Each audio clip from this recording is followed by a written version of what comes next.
भगवते वासुदेवाय। ओम नमः भगवते वासुदेवाय।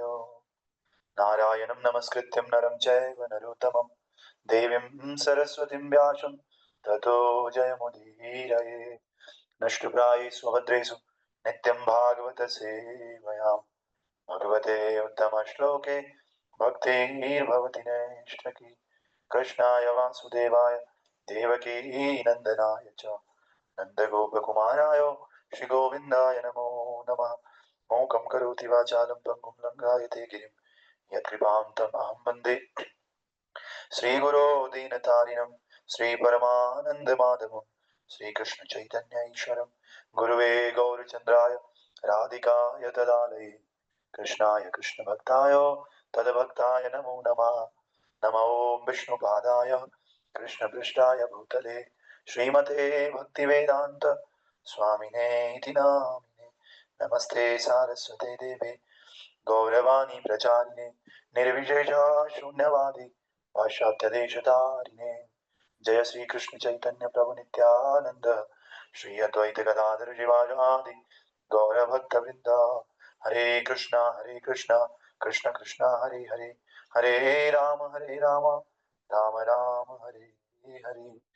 नमो पंकजनाभाय नमो पंकजमालिने नमो पंकजनेत्राय नमस्ते पंकजांग्रये। ग्रंथराज भागवत महापुराण की श्रील प्रभुपाद गुरु महाराज की जय। अनंत कोटि वैष्णव वृंद की जय। नामाचार्य श्री हरिदास ठाकुर की जय। निताय गौर हरि प्रेमानंदे हरि हरि बोल। All glories to simple devotees, all glories to simple devotees, all glories to Shri Guru and Gauranga, all glories to divine Krishna Prabhupada की जय। हरि बोल। आप सब भक्तों का स्वागत है श्रीमद् भागवतम की कक्षा में। हम लोग श्रीमद् भागवतम महापुराण का दूसरा स्कंद अध्याय संख्या 5 और श्लोक संख्या व्हाट इज दिस 16 श्लोक संख्या 17 जो कि इस प्रकार से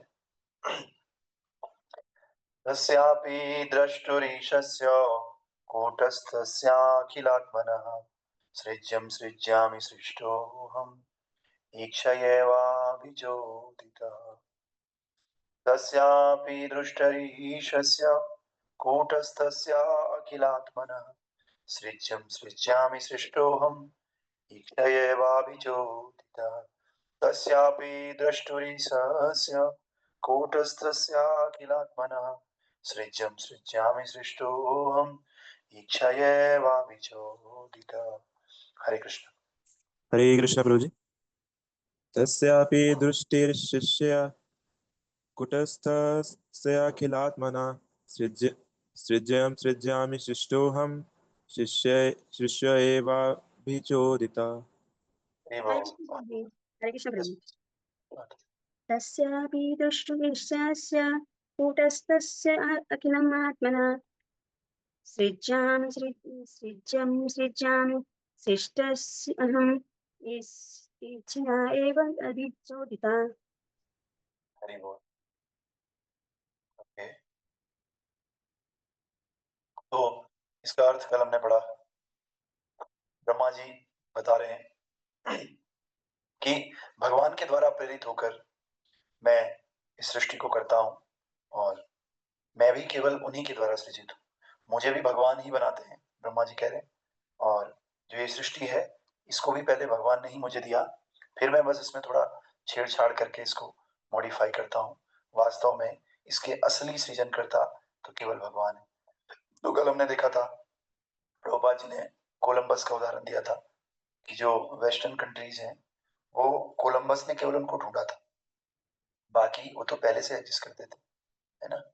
कल हमने देखा तस्मात् त्वमुत्थितं यशो लभस्व जित्वा सततं भुक्ष राज्यं समृद्धं मय्येवेते निहिता पूर्वमेव निमित्तमात्रं भव सव्यसाचिन्। भगवद गीता का 11वें अध्याय का 33वां श्लोक है, निमित्त मात्रम भव सव्यसाची। तो प्रभुपाद आगे बता रहे हैं चाहे कुरुक्षेत्र का युद्ध हो या किसी अन्य स्थान अथवा अन्य समय में लड़ा गया कोई युद्ध, वो भगवान की इच्छा से ही लड़ा जाता है, क्योंकि भगवान की मर्जी के बिना कोई इतना बड़ा जनसंहार नहीं कर सकता दुर्योधन के दल ने भगवान श्री कृष्ण की महान भक्त द्रौपदी का अपमान किया और द्रौपदी ने भगवान से तथा वहां पर उपस्थित सारे मूक दर्शकों से इस अनुचित अपमान से बचने के लिए याचना की, है ना।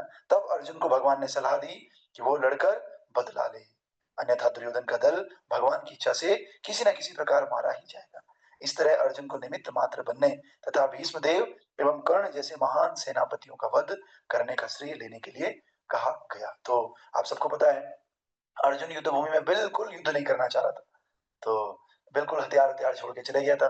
तो भगवान ने कहा भैया तू नहीं मारेगा तो मैं इनको किसी न किसी तरह से मार दूंगा, इन्होंने तो मरना ही है, और जब इन्होंने मरना ही है तो क्यों तुम अपने धर्म से पीछे हट रहे हो? अगर तुम युद्ध करते हो तो युद्ध करने से भी इन्होंने मरना है, तुम युद्ध नहीं करते हो तो भी इन्होंने मरना है, और जब मरना ही है तुम्हारे मारने से फर्क ये है कि तुम्हारा धर्म बचा रह जाएगा। लोग तुम्हें कायर नहीं बोलेंगे, तुम अपने धर्म का पालन करोगे, और धर्म से भी बड़ा क्या है? सुप्रीम धर्म, क्योंकि मैं ऑर्डर दे रहा हूँ, सुप्रीम पर्सनैलिटी ऑफ गॉड है। तो मेरी आज्ञा का पालन करना आपका धर्म है, तो मेरी आज्ञा के कारण आपको युद्ध करोगे तो आपका धर्म, दोनों धर्म पालन हो जाएगा, क्षत्रिय धर्म भी पालन हो जाएगा और एक भक्त का धर्म भी पालन हो जाएगा, इसीलिए आप युद्ध करो, है ना। तस्मात् प्रतिष्ठ यशो लभस्या जित्वा शत्रुन भुक्ष राज्यम समृद्धम मय्ये वे हेत निहता पूर्वमेव। मय्ये वेत मतलब होता है मेरे द्वारा, निहता मतलब मारे गए हैं, पूर्वमेव ये तो पहले से ही मारे गए भैया, मैं तो तुझे क्या बनाना चाहता हूँ? निमित्त मात्रम भव सभ्यसाचम, तो मैं केवल तुम्हें निमित्त बनाना चाहता हूँ अर्जुन। ऐसे हम लोग सोचते हैं ये मैंने किया, ये मैं कर रहा हूँ, ये वो कर रहा है, ऐसा कुछ नहीं है। सब लोग जो है भगवान श्री कृष्ण के निमित्त कर रहे हैं, है ना।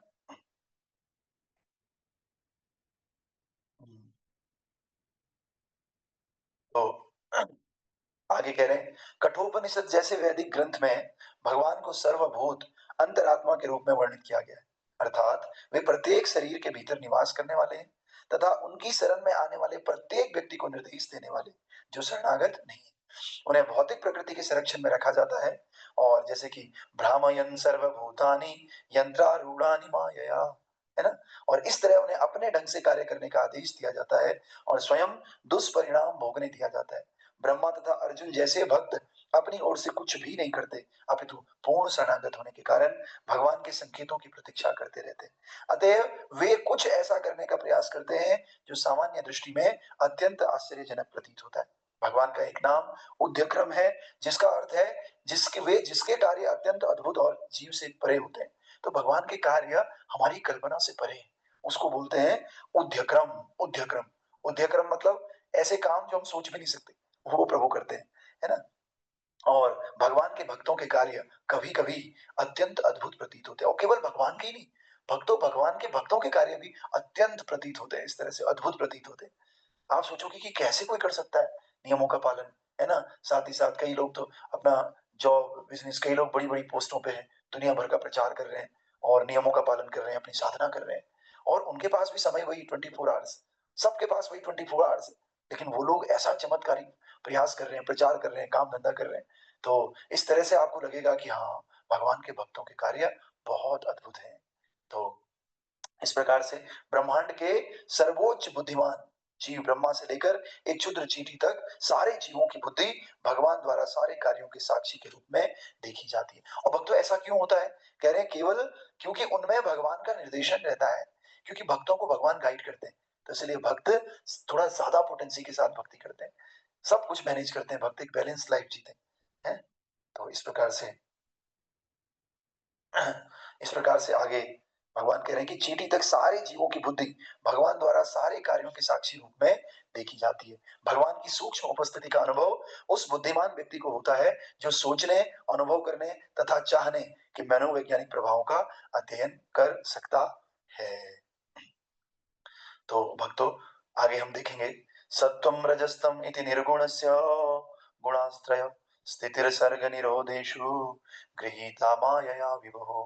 कल का श्लोक ये है, आज ही पढ़ लेते हैं क्योंकि फिर से छुट्टी हो गई। तो परमेश्वर अपने शुद्ध आध्यात्मिक रूप में सारे भौतिक गुणों के परे होते हैं, फिर भी भौतिक जगत के सृजन, उसके पालन तथा उसके संहार के लिए वे अपनी बहिरंगा शक्ति के माध्यम से प्रकृति के गुणों को सतो रजो तथा तमो में स्वीकार करते हैं। तात्पर्य अर्चनीय वंदनीय प्रातः स्मरणीय जगत गुरु श्री प्रभुपाद जी द्वारा श्री प्रभुपाद की जय। प्रभुपाद जी बता रहे हैं परमेश्वर उस बहिरंगा शक्ति के स्वामी हैं जो सतोगुण, रजोगुण तथा तमोगुण इन 3 गुणों द्वारा व्यक्त होती है। और इस शक्ति के स्वामी होने के कारण वे कभी भी इस मोहिक शक्ति से प्रभावित नहीं होते, है ना? और इस शक्ति के किंतु जीव ऐसे गुणों से या तो प्रभावित रहते हैं या उनकी इससे प्रभावित होने की संभावना बनी रहती है। भगवान तथा जीव में ये बहुत बड़ा अंतर है। क्या अंतर है? कि भगवान अपनी ही बहिरंगा शक्ति से प्रभावित नहीं होते, लेकिन हम लोग भगवान की बहिरंगा शक्ति से तुरंत प्रभावित होते हैं, है ना?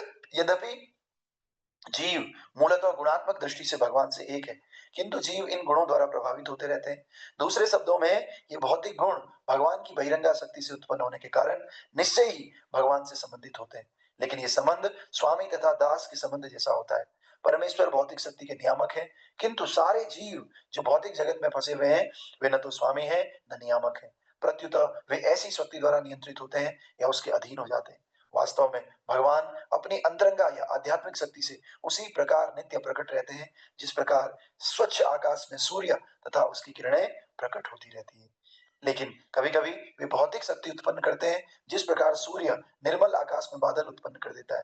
जिस प्रकार सूर्य बादल के टुकड़े से अप्रभावित रहता है, उसी प्रकार अनंत भगवान भौतिक शक्ति के धब्बे से अप्रभावित रहते हैं, जो कभी-कभी भगवान की ब्रह्म ज्योति की किरणों के असीम विस्तार में प्रकट हो जाता है। तो भक्तों, भगवान क्या कह रहे हैं? ब्रह्मा जी कह रहे हैं, भगवान तो नहीं कह रहे, लेकिन ब्रह्मा जी भगवान के बारे में कह रहे हैं।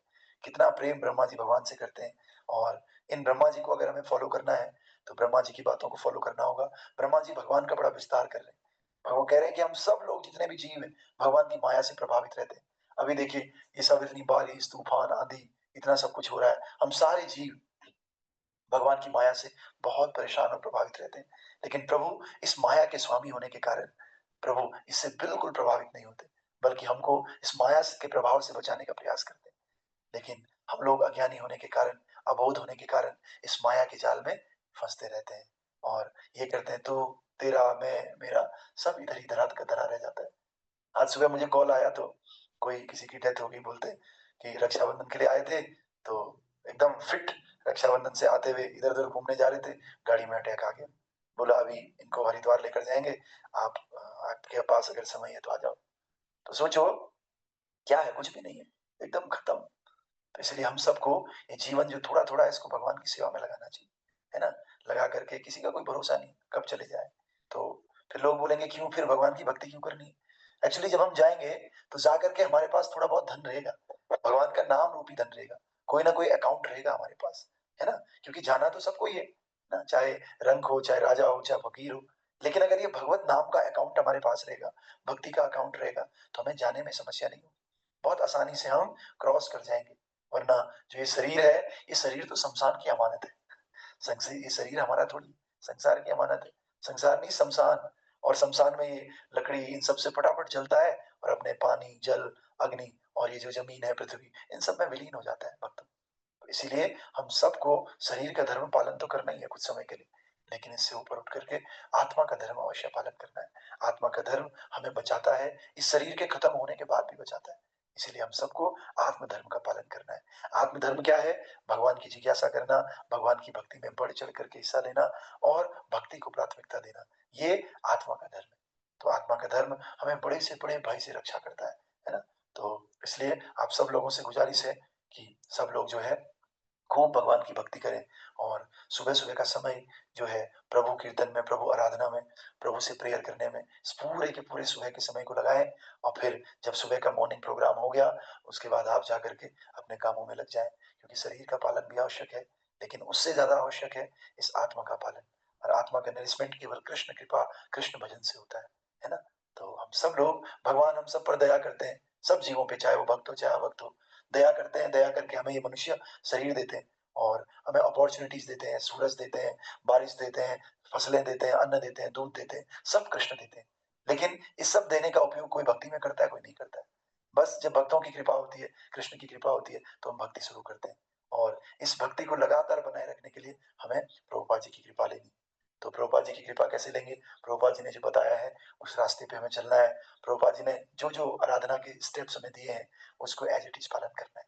तो प्रभुपाद जी ने कहा हर व्यक्ति को सुबह मंगला आरती करना अत्यंत आवश्यक है ना? तो कहीं-कहीं पर पहले मंगला आरती होती है, फिर जप होता है। कहीं कहीं पर जैसे हम लोग ग्रस्त हैं या बेस वाले लोग हैं जो स्टूडेंट्स हैं, है ना, वो लोग पहले अपना जप उप करते हैं, क्लास करते हैं और फिर मंगला आरती करते हैं। लेकिन मंगला आरती अत्यंत आवश्यक है। ठीक है, तो आइए उसी मंगला आरती को करते हैं और प्रभुपाद जी को प्रसन्न करके, प्रभुपाद जी की खुशी के लिए, भगवान की प्रसन्नता के लिए और अपना उद्धार करने के लिए इस मंगला आरती को करते हैं।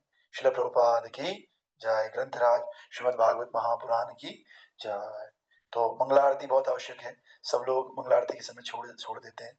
कृपया मंगला आरती कम से कम ना छोड़ें। ये मंगला आरती किसी ने अगर, प्रभुपाद बताते हैं, 12 साल तक किसी ने मंगला आरती कर ली या केवल सुन ली सुबह सुबह, तो फिर उसको भगवान का धाम निश्चित है, उसका उद्धार निश्चित है।